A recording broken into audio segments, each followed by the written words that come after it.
give you my tips on cream-based makeup, specifically Saint Official's cream makeup. The creams that I use, and not all creams are created the same or for the same purposes. If you're a current customer of mine, or if you've been questioning whether or not you should try this system, keep watching. You don't always have to have a primer. It really just depends on your skin type. Some primers don't play well with cream, specifically anything with silicone. So I always recommend trying without a primer. And then if you feel like you need one, let's start exploring your options. This specific cream, you can actually apply with your finger or with a brush.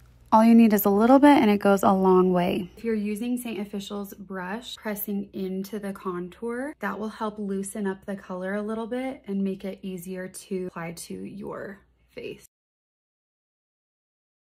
Cream is buildable, and so depending on the brush you use, you're gonna get different coverage. Regardless of whether or not you use your finger or a brush to apply, the magic really happens when you blend. This is where you can really bond the makeup to your skin, really buff it in, and that's where the cream becomes really skin-like and natural looking.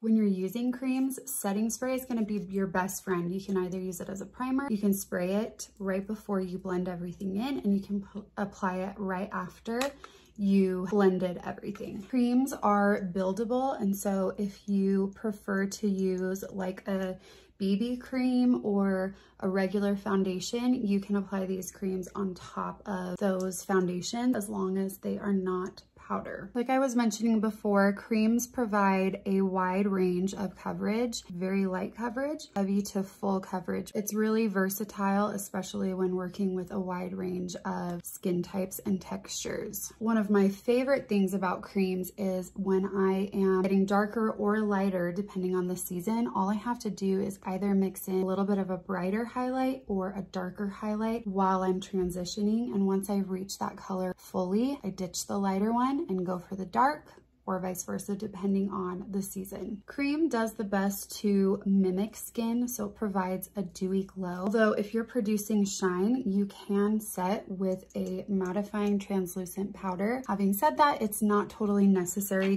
to set with a powder if you don't need it. If you loved these tips, or you want to know more about these fun, customizable, gorgeous cream-based palettes, all you have to do is go to blushbasics.com. There's a link in my bio. You can comment below if you'd like. Fill out my color match form. I will give you suggestions on how to build your own customizable palette. It just makes life so much easier, so much smoother, and it just looks so dang good.